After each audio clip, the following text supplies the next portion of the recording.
Graças e paz, irmãos, amém? Boa noite para todo mundo. Glória a Deus.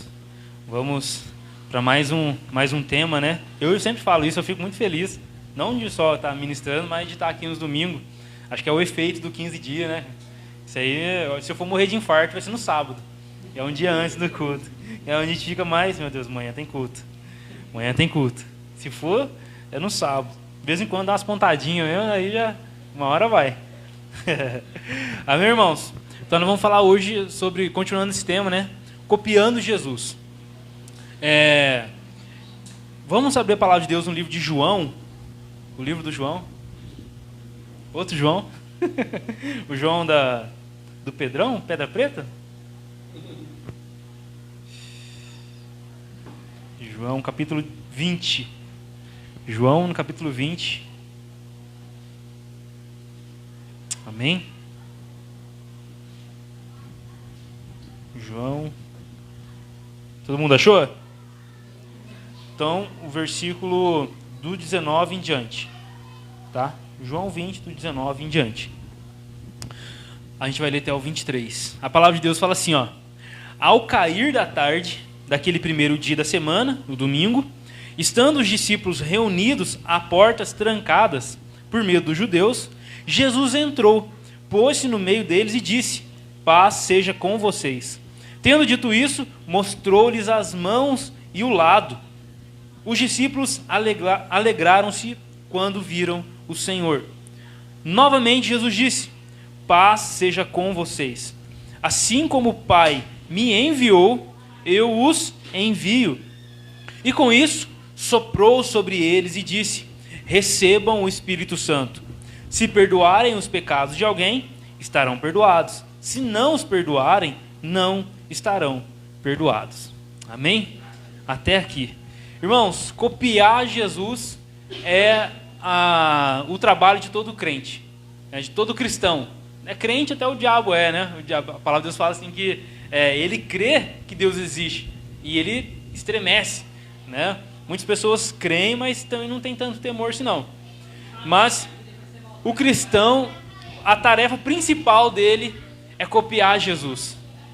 Todo homem, ele precisa ser igual a Jesus. Amém? Amém. E toda mulher precisa ser igual a Jesus também. Amém? Geralmente quando vai se pregar em encontros de mulheres, vamos aprender sobre Esther. Vamos aprender sobre Ana. E sempre trazem personagens femininos para buscar características, mas não no sentido de sexualidade, assim, de gênero, mas todos nós, homens e mulheres, temos que parecer igual a Jesus. Eu tenho que tratar minha esposa como Jesus a trataria. As esposas têm que tratar os maridos como Jesus os trataria. Os filhos, vice-versa, e pai para o filho, e assim por diante. Todos temos que copiar Jesus. E copiar Jesus na missão é algo que todo cristão também, ele é incumbido de fazer. Não é uma opção. Amém, irmãos? Não é uma opção. Sempre vai ter alguma criancinha vindo ou indo, tá? Aí vocês mantêm olhando pra mim. Eu sou carente, eu gosto de atenção, gente. Senão eu fico triste, tá bom? Então sempre vai ter um ou outro voltando, querendo pai, é normal, tá? Então vocês continuam olhando pra mim, que se ela cair ali, né, todo mundo vai perceber. Vamos lá. Então, nós precisamos copiar Jesus. Não é uma opção. Não, eu acho que isso aqui eu vou querer para mim. Esse aqui eu não vou querer. Jesus, ele fala assim, ó, que não pode ser colocado vinho novo em odre velho. E nem remendo novo em roupa velha. Porque senão não vai servir. Mas é necessário colocar vinho novo em odre novo. Tecido novo em roupa nova. E assim vice-versa. Então não tem escolha. Ou é tudo, ou é nada. E Jesus aqui no capítulo final, né, do livro de João, é interessante que no livro de João, o apóstolo João, parece que ele se dedica ali do capítulo 2 ao capítulo 12 do seu evangelho aqui, para falar do ministério público de Jesus. A partir do 13, ele se concentra mais no seu ministério mais íntimo ali com os seus discípulos. Então nós vamos ver Jesus ele se reunindo com os discípulos E ele começa no capítulo 13, aquele famoso capítulo de servir, né? Pegar a bacia ali, lavar os pés dos discípulos, e isso é maravilhoso. É aquilo que nós temos que imitar. E há vários mandamentos, várias ordens nos evangelhos, Jesus falando, façam isso porque eu fiz também. E essa questão do serviço, do lavar os pés, Jesus ele fala para os discípulos, olha, o que eu estou fazendo vocês não vão entender agora, mas depois vocês vão entender. E aí, um pouquinho mais para frente, ele vai falar o seguinte, olha, eu sendo o Senhor, lavei os vossos pés, façam vocês agora uns pelos outros. Eu fiz para vos dar o exemplo. Vocês precisam lavar os pés uns dos outros. Ou seja, vocês precisam copiar aquilo que eu fiz. E há vários mandamentos nesse sentido, de nós fazermos aquilo que Jesus, não que Jesus faria, mas o que ele já fez. Né? Tem aquela pergunta que fala conosco, né? Nos seus passos, o que faria Jesus? Mas não só olhar tipo, o que Jesus faria, mas o que ele fez. Ele já agiu de uma forma que nós já podemos copiá-lo. No capítulo 14, é difícil, né, irmãos? Mas, concentra aqui. No capítulo 14, eu sou carente, já que eu vou chorar. No capítulo 14 do Evangelho de João, Jesus está falando o seguinte para os discípulos, ele fala um negócio muito louco. Ele fala assim, no versículo 12 ao 14, aquele que crê em mim vai fazer o quê? As mesmas obras que eu faço. E vão fazer ainda maiores. Meu Deus. E ele fala assim, deixei separado o versículo aqui, porque eu estou indo para o Pai, e eu farei o que vocês pedirem em meu nome, para que o Pai seja glorificado no Filho. O que vocês pedirem em meu nome, eu farei. Tudo isso dentro de um contexto de missão. Não que nós vamos operar mais milagres que Jesus, no sentido qualitativo. Porque o próprio João ele fala, olha, se eu fosse escrever tudo o que ele fez, não caberia nos livros. Mas acontece que o ministério de Jesus ele se concentrava somente em Israel, nos limites de Israel. E as obras maiores que os discípulos faziam era o próprio comando de Jesus de vão para todas as nações. Estende esse ministério. Façam obras maiores. Se vocês vão fazer mais do que isso geograficamente. Amém? Mas ainda é difícil. Imagina só os discípulos tendo todas aquelas experiências com Jesus. Imagina só Jesus falando, quem assistiu os The Chosen aí, né? Que é didático, de alguma forma é didático para nos ensinar. E Jesus fala para os discípulos assim, olha, vocês vão agora fazer o que eu faço. Deu a autoridade para eles expulsar demônios, curar enfermos e tal. E eles saem.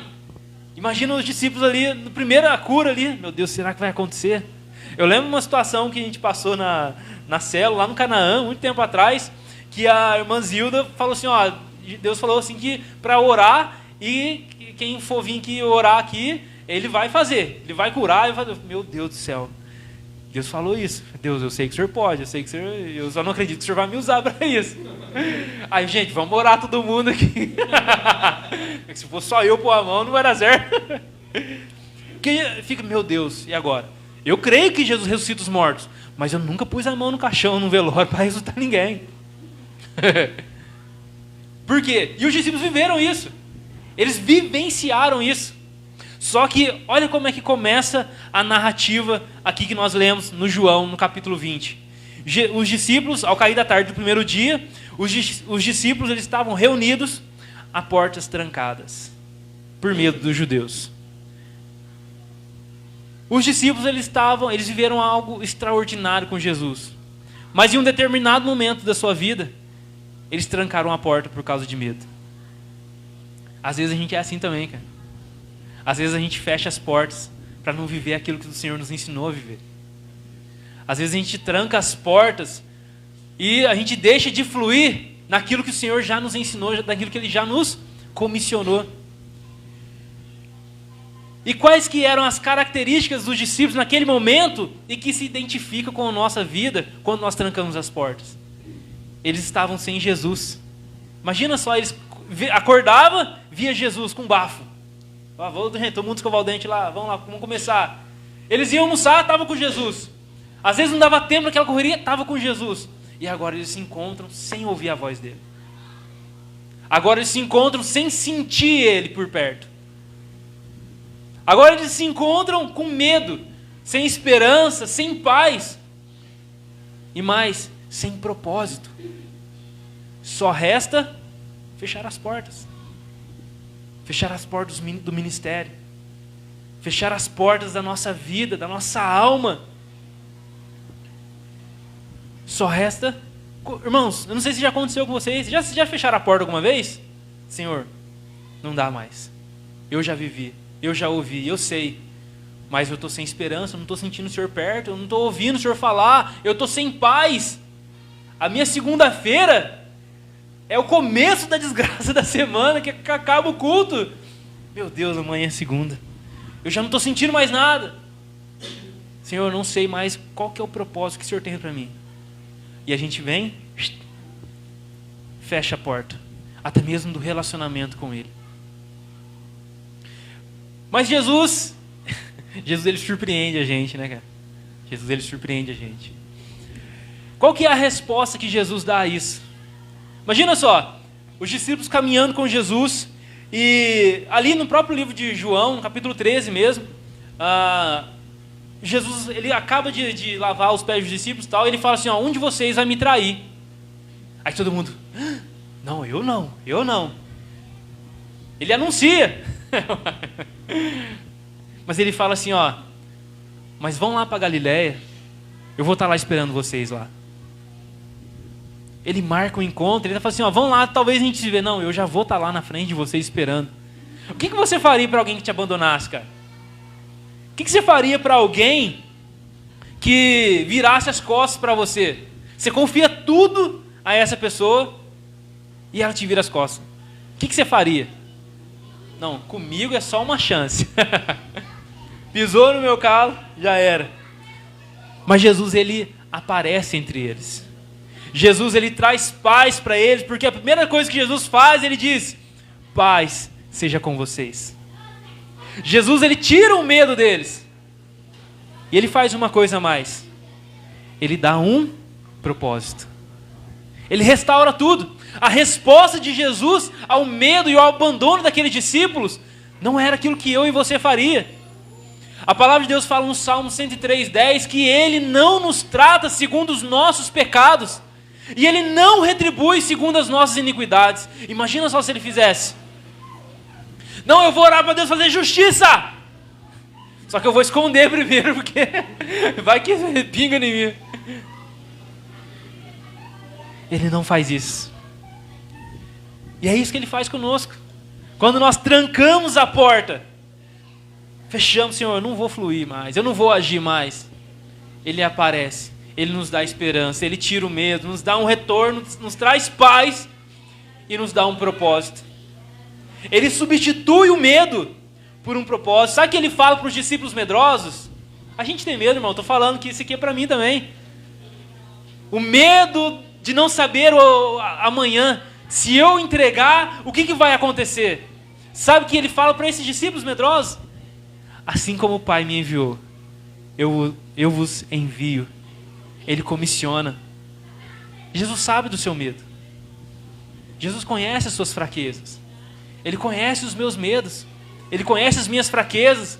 E é incrível, ou é crível, que Ele, olhando para nós, as nossas falhas e iniquidades, ainda nos comissiona, ainda nos chama para fazer parte daquilo que Ele está construindo. Ele faz isso. E é por isso que nós devemos copiar Jesus na missão, porque Ele diz, assim como o Pai me enviou, eu vos envio. Nós não vamos fazer uma obra diferente da que Jesus fez, nós só vamos continuar aquilo que Ele iniciou. Jesus não nos chamou para começar algo novo. Senhor, eu vou fazer um negócio diferente que em 2000 anos de igreja ninguém nunca viu. Não.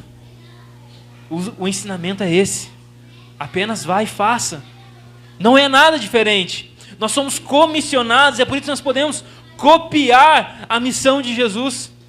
Ou copiar Jesus em sua missão, sabe por quê? A missão é a mesma. É a missão dele, não é a nossa missão. Nós somos comissionados.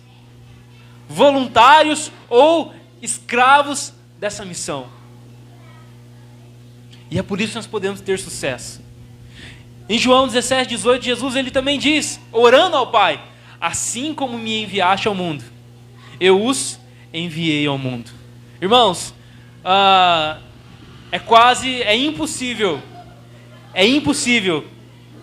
viver um relacionamento com Jesus sem viver em missão. É impossível. Ele sabe do seu medo. Ele sabe das nossas fraquezas. E o que ele mais faz com esses discípulos? Continuando o texto aqui. Ele fala assim no versículo 22. Ele diz: o Pai me enviou, eu vos envio. E com isso soprou sobre eles e disse: recebam o Espírito Santo. Ele não só envia, mas ele também capacita.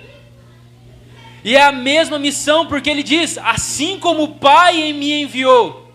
E quando Jesus ele veio ao mundo, pelo Espírito Santo, nasceu de Maria. E o que acontece? Ele foi crescendo em graça e conhecimento no batismo de Jesus. João ele diz: eu vi o Espírito descer e permanecer sobre ele. Depois o Espírito, a palavra de Deus fala em Lucas 4, que ele foi levado ao deserto pelo Espírito. Nós vemos Jesus sendo conduzido pelo Espírito durante a sua missão. E depois que ele volta para Galileia, a palavra de Deus fala que Jesus voltou no poder do Espírito. E isso é maravilhoso. Quando ele começa o ministério dele, em Lucas no capítulo 4, versículo 18 e 19, ele cita sobre ele mesmo o versículo de Isaías. Isaías 61, 1 e 2, que fala que o Espírito do Senhor está sobre mim. E ele me ungiu. Ele era ungido porque o Espírito de Deus estava sobre ele. Ele era o Filho de Deus. E ele era o Filho ungido de Deus, porque o Espírito estava sobre ele. Durante o ministério de Jesus não foi diferente. A palavra de Deus fala em Mateus 12, 28. Vamos abrir lá rapidinho, só para não ficar só citando. Vamos ler alguns versículos. Mateus 12, 28.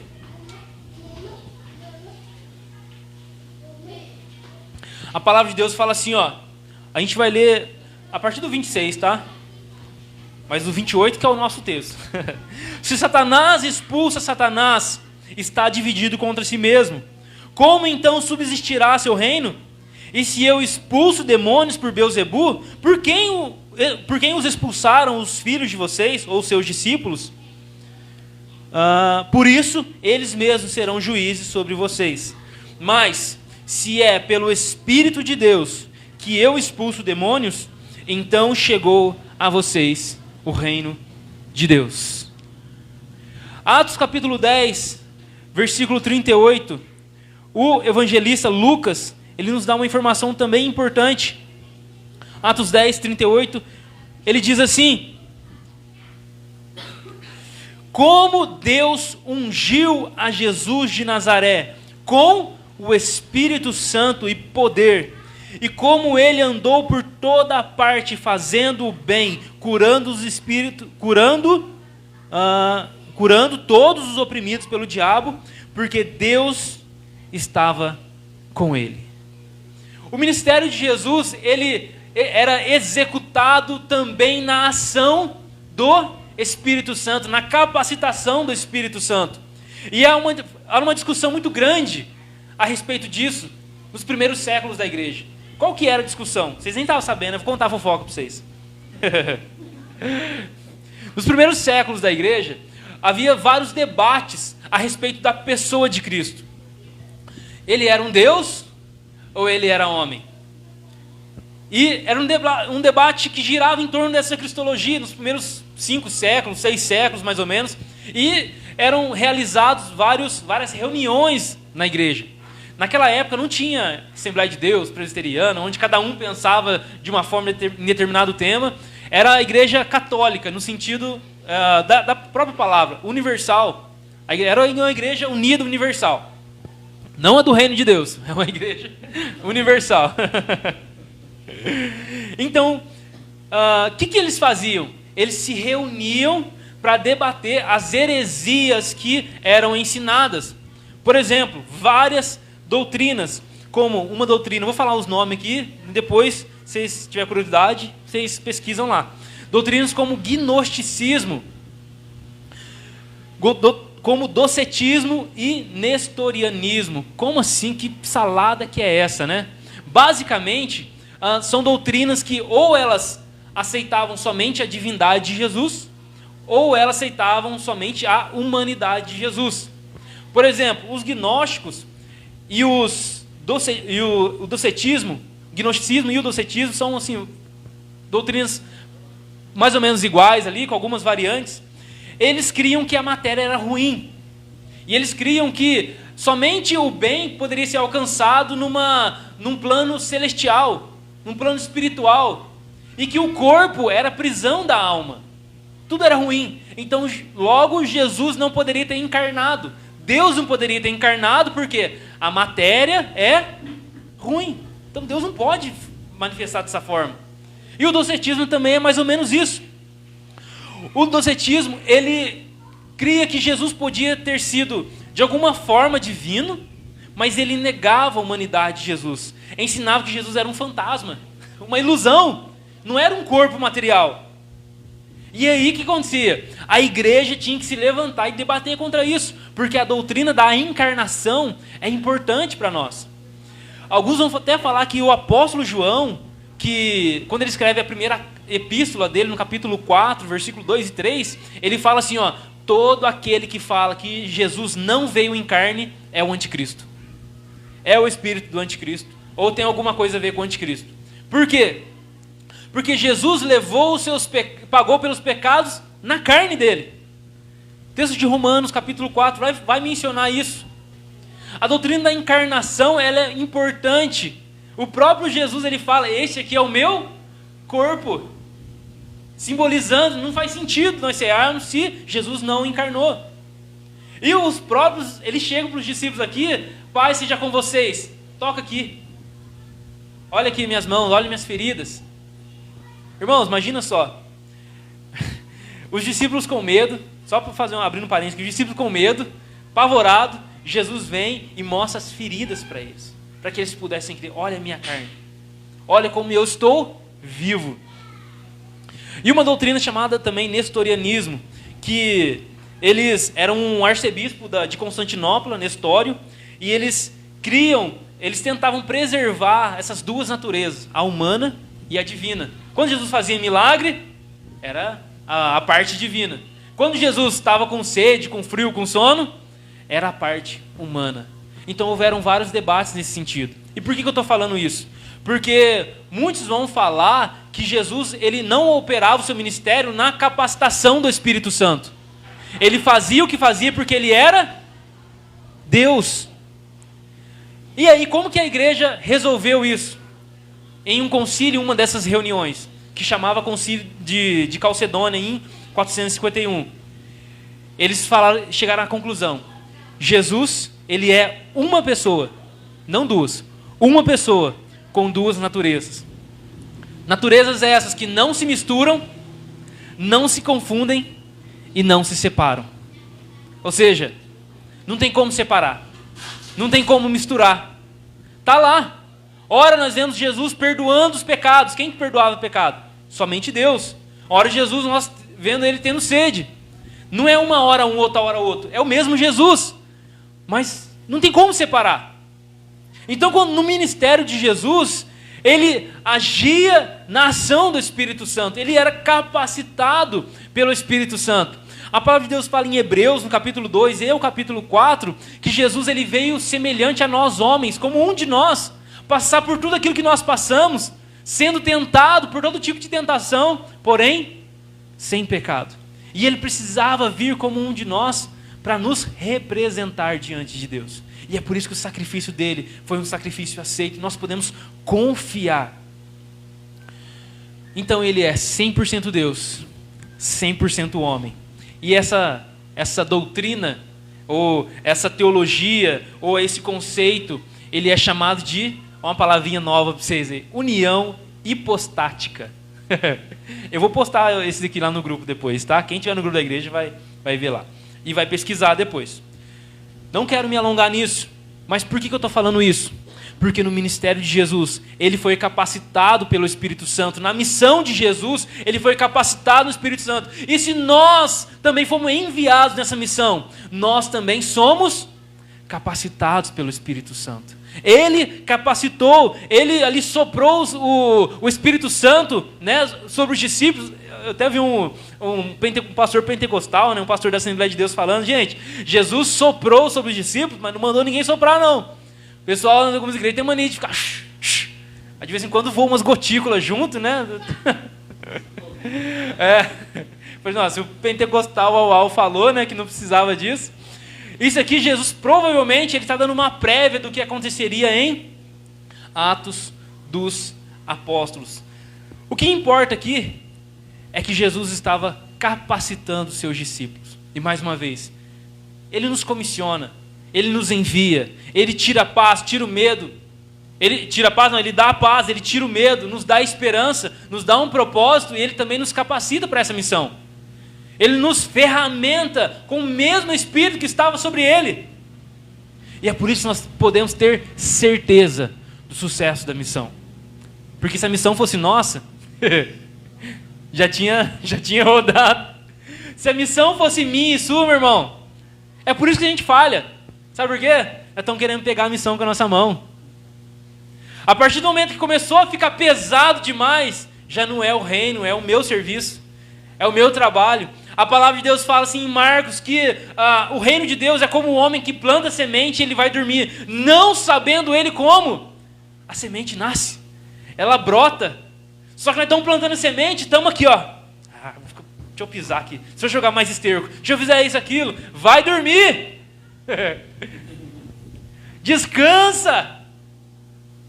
Salmo 127, se o Senhor não edificar a casa, em vão trabalhos que edificam. Se o Senhor não guardar a cidade. Uns confiam, Salmo 20, não vou lembrar agora. Uns confiam em carros, outros em cavalos. Mas nós confiamos no nome do Senhor. Eles confiam e caem. Nós levantamos e ficamos de pé. A missão é dele. O sucesso da missão é ele quem garante. Somos apenas comissionados, mas nós precisamos copiá-lo nessa missão. Senhor, tem uma música do Rodolfo Abrantes que ela fala assim, ó, deixa eu ver o que você está fazendo para eu poder fazer também. Eu quero ver as suas mãos construindo. Eu sei que algo novo vem vindo aí. Senhor, o que o Senhor está fazendo? O que o Senhor está se movendo? Os céus estão se movendo para onde? Eu quero ir para onde o Senhor está indo. Eu quero fazer aquilo que o Senhor já está fazendo. Eu quero ser fiel na sua missão. Imagina só como um encarregado de obra chega nos seus funcionários ali e ele diz assim, ó, é isso, abre a planta, né? Mostra para todo mundo, o Wesley lida com isso, né? Gente, é assim, assim, assim, assim, assim, assim. Aí o funcionário faz assim, ó, Entendeu? Entendi. Quer que repete? Não. Aí você vai para outra obra. Na hora que volta, meu Deus do céu, o que é isso? Não foi isso que eu pedi. Não foi isso que estava na planta. A missão não era essa.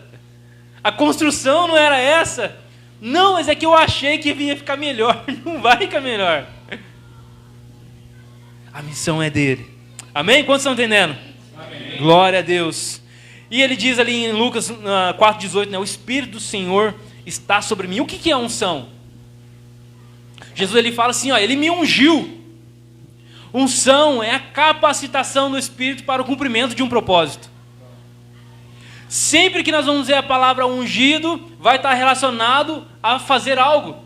Jesus ele diz, ele cita o texto de Isaías, ele me ungiu para proclamar, pregar liberdade aos cativos.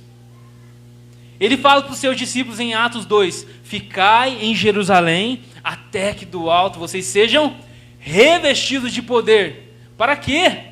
Não para ir para o culto e pular. Não! Para ser minhas testemunhas. Missão. está sempre relacionado em missão. Pode ver, irmão. Está sempre em missão. Aonde o Espírito Santo aparece, Atos 13, eles estão adorando tudo, e eles têm uma convicção no Espírito, e ele fala assim, o Espírito Santo fala para eles: separa-me Barnabé e Saulo para a obra que eu vos tenho chamado. O Espírito que capacita, é o Espírito que chama, ele nos direciona e ele nos guia. É por isso que nós só precisamos copiar Jesus. Só isso. Quando falta dúvida, quando a gente tem dúvida de alguma coisa, quem que gosta de desenhar aqui? A gente tinha o costume de desenhar muito revistinha, Dragon Ball, né? Eu, pelo menos, quando era menorzinho, a gente pegava assim, ó, punha a folha em cima do desenho original, aí a folha ficava meio transparente, a gente vinha contornando, fazendo o mesmo desenho, só que em determinado momento a gente ficava bom. Aí o que a gente começava a fazer? Pegava a folha e punha do lado. E a gente ia olhando para o desenho e copiava. Olhando e copiava. A gente só precisa fazer isso. Senhor, o que o Senhor está fazendo? O que já está pronto? Eu só vou copiar. Porque as ferramentas que Jesus tinha, ele era capacitado pelo Espírito Santo. Nós também somos capacitados pelo mesmo Espírito. Fala comigo, o mesmo Espírito. Aleluia. E se der ruim? E se der ruim na missão? Com Jesus não tem as letras miúdas. Ele envia os seus discípulos em Mateus 10, Lucas 10, e ele fala, ó, vocês vão se concentrar nas ovelhas perdidas de Israel, tal. E ele diz, mas alguns vão levar vocês diante dos juízes. O negócio pode ficar feio. Mas quando o prenderem, não se preocupem. Quanto ao que dizer, ou como dizer, naquela hora lhes será dado o que dizer. Pois não serão vocês que estarão falando, mas o Espírito do Pai de vocês falará por intermédio de vocês. É por isso que nós podemos confiar. E só temos que confiar e entregar, deixar que Ele fale por nós. Por quê? A missão é dele. As palavras são... Jesus, ele diz, não levem alforje, não leva nada, não leva bolsa, não leva nada. Leva somente a mensagem. O reino dos céus está próximo. Arrependam-se. Somente a mensagem. Não leva nada. E na hora que o negócio ficar ruim, o Espírito Santo vai falar, mas e se ficar mais ruim que isso? Tem como ficar mais ruim que isso? Tem. O menino de vó vai deixar a vovó. Tem como ficar mais ruim? Se chegar nos finalmente. Romanos 8 fala assim, ó. E se o Espírito daquele que ressuscitou Jesus dentre os mortos habitam em vocês, aquele que ressuscitou Jesus entre os mortos também dará vida aos seus corpos mortais por meio do seu Espírito que habita em vocês. O mesmo Espírito que ressuscitou Jesus no terceiro dia é o Espírito que também nos dará vida.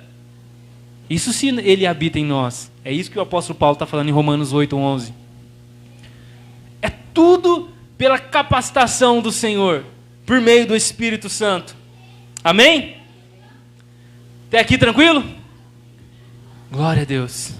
Então Ele vem, tira o medo, tira o desespero, nos dá a paz, nos dá o Espírito Santo, nos dá agora um propósito. Um propósito restaurado. Aquilo que Jesus já tinha feito lá atrás. Irmãos, a missão é tanto...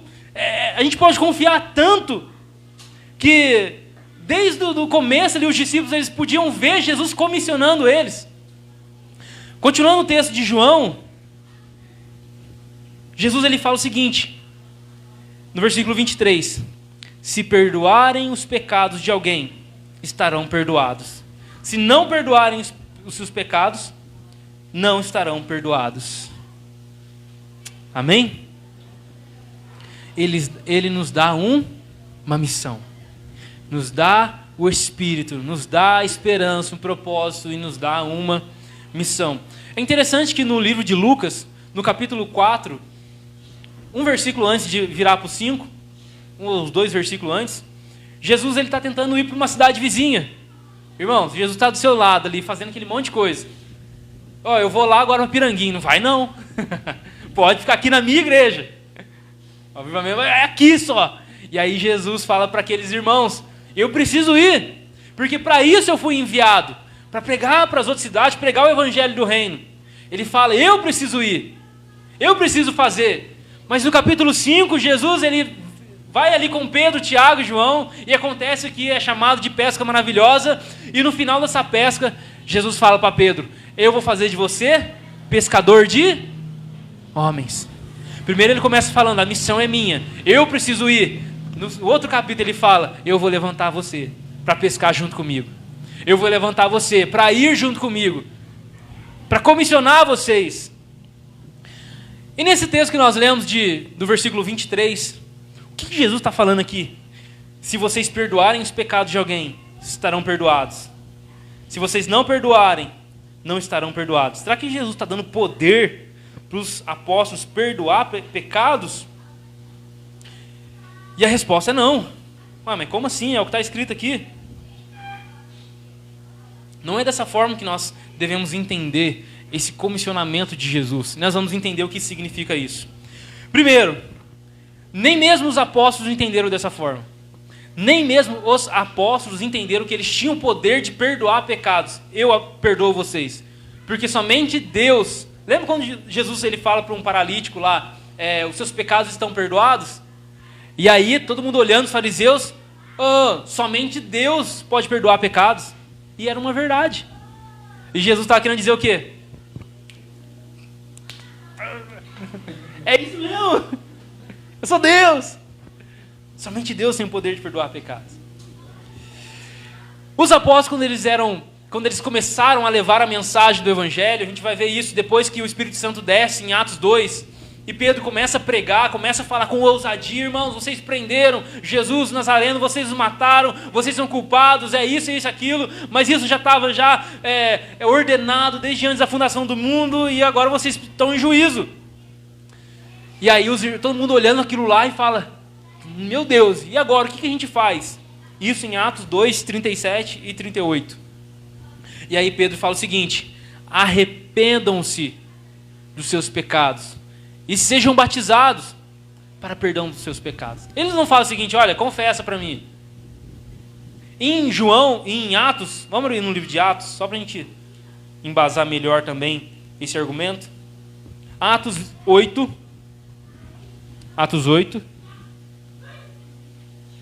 do 18 até o 25, uma história muito interessante, do Simão Mago. Ele se converteu pela pregação do Evangelho, e ele viu os discípulos na missão de Jesus. Os discípulos continuando a missão. Olha, Atos 8, 18. Todo mundo achou? Amém. Fala assim, vendo Simão que o Espírito era dado com imposição das mãos dos apóstolos, ofereceu-lhes dinheiro. Tem gente querendo comprar o ministério. E disse, dê-me também este poder, para que a pessoa sobre quem eu puser as mãos receba o Espírito Santo. Pedro respondeu, Pedro educado, né? Pereça você com o seu dinheiro. Você pensa que pode comprar o dom de Deus com dinheiro? Você não tem parte nem direito algum neste ministério, porque o seu coração não é reto diante de Deus. Arrependa-se dessa maldade e ore ao Senhor. Talvez Ele perdoe tal pensamento do seu coração, pois eu vejo que você está cheio de amargura e preso pelo pecado. Olha o que o apóstolo Pedro fez aqui. Esse cara queria comprar o dom do Espírito de impor as mãos com dinheiro. E aí Pedro, gentil como sempre, vai para o inferno, você o seu dinheiro aí. Pereça você com o seu dinheiro. Essa era a hora para ele falar o seguinte, você agora vem aqui confessar o seu pecado que eu vou perdoar. Não, ele fala no versículo 22, arrependa-se dessa maldade e ore ao Senhor, talvez Ele perdoe. Mas se ele tinha poder para perdoar pecado, por que ele não perdoou? Não, ele fala, ore ao Senhor, arrependa-se e talvez Ele perdoe. Então, essa mensagem, essa fala de Jesus de perdoar os pecados, não nesse sentido de vocês têm poder para perdoar os pecados. E aí também tem outros textos. Mas Se não é isso, o que então que é? E por que eu estou falando a respeito disso? Geralmente, quando nós vamos ler sobre relacionado a perdão de pecados, há sempre algumas coisas que são necessárias. Arrependimento, fé, crer, batismo, orar ao Senhor, como o texto que nós estamos falando aqui. É sempre nesse contexto. Mas então o que Jesus estava falando, que vocês perdoar, serão perdoados. 2 Coríntios, no capítulo 5. 2 Coríntios, no capítulo 5. Para partirmos para o final. No versículo 18. A missão é dele. O Espírito é dele. A capacitação é dele. 2 Coríntios, capítulo 5, versículo 18. Todo mundo achou? Fala assim, ó. Vocês são rápidos, hein? Aqui é todo mundo celular, né? 18 fala assim, ó. Tudo isso provém de Deus, que nos reconciliou consigo mesmo por meio de Cristo e nos deu o ministério da... Ou seja, que Deus em Cristo estava reconciliando consigo o mundo, não levando em conta os pecados dos homens, e nos confiou a mensagem da reconciliação. Portanto, somos embaixadores de Cristo, como se Deus estivesse fazendo o seu apelo por nosso intermédio. Por amor a Cristo, lhes suplicamos, reconciliem-se com Deus. Glória a Deus. Quando o apóstolo Paulo está falando o seguinte, olha, Deus reconciliou consigo o mundo, aqui no verso 18, tudo provém de Deus que nos reconciliou consigo mesmo por meio de Cristo. Ou seja, Deus nos reconciliou com Ele por meio de... Ou seja, Cristo foi enviado para isso. E ele fala, e Ele nos deu o ministério da reconciliação. E é aquilo que Jesus fala. Ele me enviou. Agora eu estou enviando vocês. Ele se reconciliou com nós, com Ele, por meio de Cristo, enviando Jesus. Agora Ele nos envia para que nós sejamos ou exerçamos o ministério da reconciliação. Jesus não está falando para os apóstolos, olha, vocês podem perdoar pecados, mas vocês têm a mensagem da reconciliação. Vocês têm a pregação da mensagem que perdoa pecados. Aqueles que creem na mensagem terão seus pecados perdoados. Mas aqueles que não creem na mensagem não terão os seus pecados perdoados. Nós temos fala comigo, ministério da reconciliação. Outra coisa, no versículo 19, fala comigo, mensagem da reconciliação. Irmãos, a palavra de Deus, Jesus ele conta aquela parábola dos talentos, né? 10, 5, 2 e 1. Irmão, pelo menos um você tem. Jesus está falando aqui, pelo menos um ministério, um talento nós temos. E é esse. É o ministério da reconciliação. Todos nós temos essa missão. É a missão de Jesus. Deus enviou Jesus e reconciliou. Jesus nos envia com a mensagem da reconciliação. É a mesma coisa que ele está falando em Mateus 16, 19. Eu lhes darei a chave do reino de Deus. Aquilo que você ligar no céu, será ligado na terra. Aquilo que você desligar, aquilo que você ligar na terra, será ligado no céu. Aquilo que você desligar na terra, será desligado no céu. Não é o que nós temos, Jesus não está falando que nós temos poder para dar ordem para Ele. Eu determino, Senhor, faça. Não, coitadinho de nós. Aí Deus olhando. Só rindo, inocente, pequeno gafanhoto. Não é isso.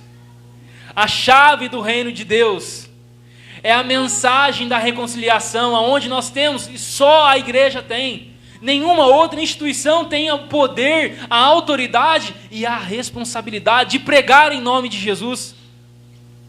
De falar, de levar a chave do reino de Deus, o ministério da reconciliação. Aonde, através dessa pregação, as pessoas que creem, elas serão participantes do mesmo reino.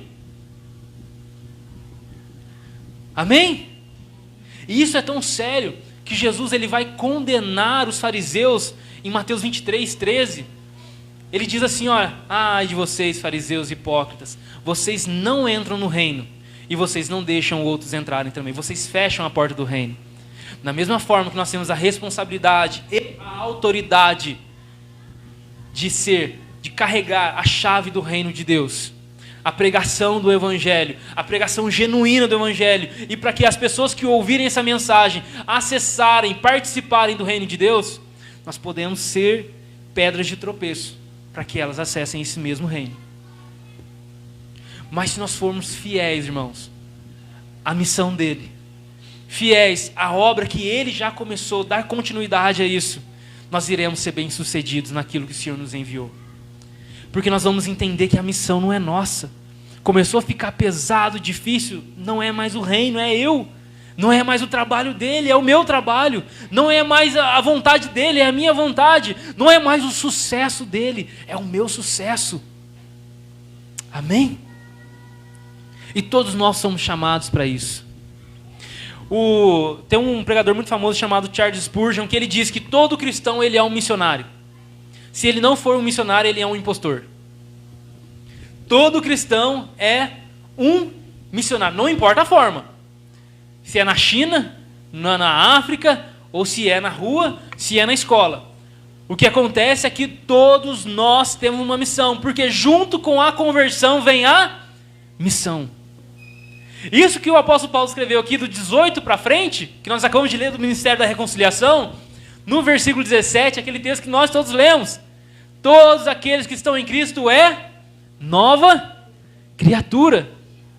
Agora, Deus nos reconciliou com Ele, e Ele nos envia como uma mensagem da reconciliação. Toda nova criatura carrega a mensagem da reconciliação. Todos aqueles que nasceram de novo carregam essa mensagem, porque junto com a conversão vem a missão. Junto com a conversão vem a missão. E nós precisamos assumir essa missão, irmãos. Eu entendo, e eu sei, e mais do que nós, Jesus sabe das nossas fraquezas. Ele sabe dos nossos medos. Ele sabe das nossas limitações. Mas por incrível que pareça, Ele te chamou. Ele me chamou para essa missão. Ele chama Moisés, Moisés fala, eu não sei nem falar, Senhor. Olha como o Senhor age por meio da graça dele. A missão é maior. Uma vez eu lendo um livro do Hernando Dias Lopes, ele fala algo assim, um comentário do livro de Neemias. Ele fala assim, ó, quando nós encontramos um ideal que é maior do que a nossa vida, vale a pena morrer por esse ideal. E Neemias fez isso. Esdras fez isso. Neemias se expôs ao perigo por um ideal, por uma mensagem, por um propósito que era maior do que a vida dele. Então valia a pena morrer. Os apóstolos fizeram isso. Eles se exporam às dificuldades, aqueles medrosos que estavam lá dentro com as portas trancadas. Como assim?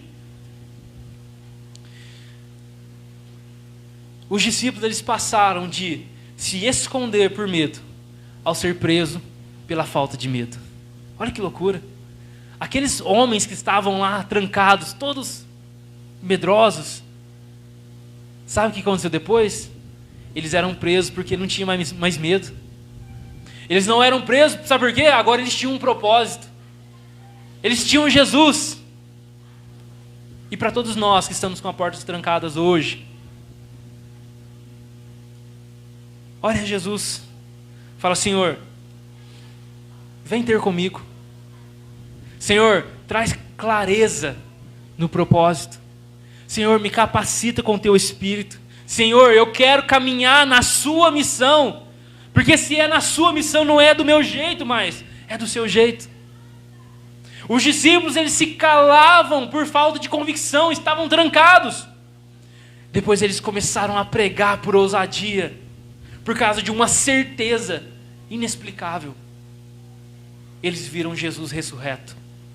Eles viram Jesus e eles creram. Ah, mas então se eu ver Jesus, aí eu vou ter a mesma fé. Jesus ele fala para Timóteo, bem-aventurados aqueles que não viram e creram. Creia, irmãos. Creia. Fé é isso. Fé não é pensamento positivo. Vai dar tudo certo. Não.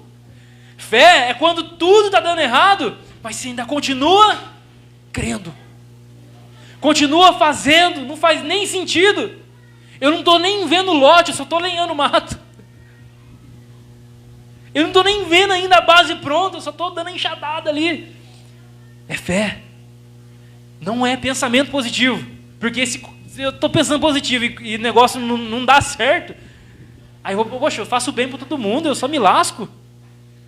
Quem pensa positivo, geralmente pensa assim, que as pessoas, tipo, se eu faço bem, eu mereço o... Mas não funciona assim. No reino de Deus não funciona assim. Às vezes é o contrário. Às vezes é o contrário. Tem momento que funciona, mas tem momento que não. Por quê? Porque a missão é dele. Nós só temos que copiar Jesus nessa missão. Só copiá-lo. Já foi falado sobre copiar Jesus no seu amor, copiar Jesus hoje na missão. É só isso que nós precisamos fazer. E a pergunta é: você ainda vai ficar com as portas trancadas? Nós ainda vamos manter as nossas portas trancadas? Ou nós vamos nos lançar na missão dele? Como cristãos, nós não podemos ficar parados. O apóstolo Paulo, ele fala em Gálatas 6, 17, ele fala assim, ó, não me moleste, ou seja, não me enche o saco. Eu carrego as marcas de Cristo. Nós precisamos carregar a marca de Cristo. Na missão dele. Todo cristão é um missionário. Imagina só se eu falasse para vocês assim, um exemplo muito legal.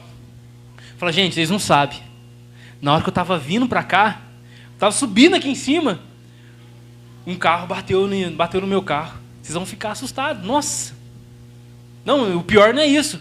Depois que bateu o carro, veio uma moto e ainda bateu, e a carreta que estava subindo bateu também.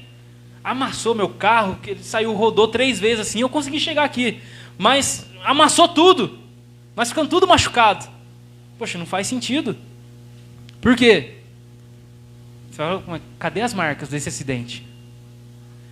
O carro bateu no meu, capotou tudo. Mas está ali o carro inteiro. Cadê as marcas? O apóstolo Paulo fala o seguinte, não me moleste, eu carrego as marcas de Cristo no meu corpo. Cadê as marcas? Você teve um encontro com Jesus? Cadê as marcas? Cadê as marcas? Todo aquele que converteu, todo aquele que nasceu de novo, ele é chamado para uma missão. E o cristão, ele é marcado por ser na onde ele está? Na escola. As pessoas precisam saber. Na escola, no trabalho. No meu trabalho, o meu companheiro de trabalho, ele tem que saber que eu sou crente. Não porque eu sou chato. Tem crente que é chato, irmão. Tem crente que é chato. Não, tem uns caras que nem nós não aguentamos, irmão. Pelo amor de Deus. Tem o crente, tem os islâmicos xiitas e tem os chatos, né? Não é ser chato, irmão. Mas é mostrar as marcas de Cristo. As marcas de um missionário. Aquele que copia o amor de Jesus. Aquele que copia Jesus nas atitudes. Aquele que copia Jesus na missão. Essas são as marcas de Cristo. E a pergunta é, quem vai?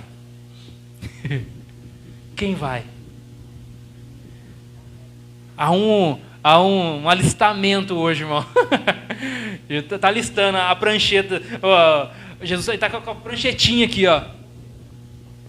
Está na hora de nós destrancarmos as portas da nossa vida, dos nossos ministérios, do nosso relacionamento com o próprio Deus, de tudo da nossa vida, do nosso trabalho, e ser aqueles que são capacitados pelo Senhor e enviados, não somente enviados, mas que obedecem a esse envio.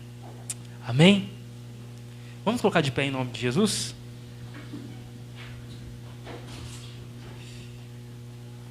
Mediante essa palavra, eu queria que você orasse com ousadia, eu não consigo entender, a menos que de fato aconteça algo extraordinário ali, os discípulos passarem de covardes a homens extraordinariamente corajosos, ousados. Em Atos, no capítulo 4, se eu não estou enganado, eles acabam de ser presos. Eles acabam de ser presos ali por causa que Pedro e João, eles fazem aquela cura, né, daquele paralítico. E eles falam para eles assim, olha, vocês não podem mais pregar. Vocês não podem mais pregar esse nome. E aí Pedro fala o seguinte, olha, importa obedecer a Deus ou aos homens. E eles fazem uma oração quando eles voltam, que eu estou tentando achar aqui. Mas é Atos 4 mesmo, tá? Aqui, ó, no versículo 23.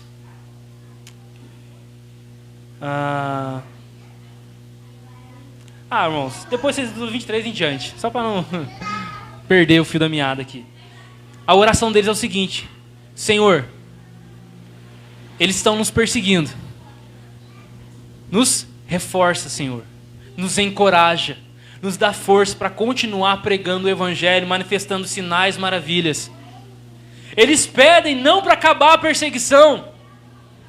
Porque se a perseguição se instaurar, qual que é a nossa oração? Senhor, em nome de Jesus, acaba. Eles não oraram para acabar a perseguição. Eles oraram, Senhor, mesmo mediante isso tudo que está acontecendo, nos dá força para continuar fazendo sinais, operando maravilhas e pregando o Evangelho. Então, irmãos, que essa mesma coragem possa estar no meu e no seu coração. Amém? Ore ao Senhor. Peça que você seja um desses, como um desses. Fala, Senhor, eu tranquei as portas. Fala para Ele. Quantas vezes você já trancou as portas? Com medo. Ficou escondido, travado. Mas essa é a noite de abrir as portas, irmãos. Não por causa da nossa capacidade, mas por causa de Jesus. Porque é Ele quem envia.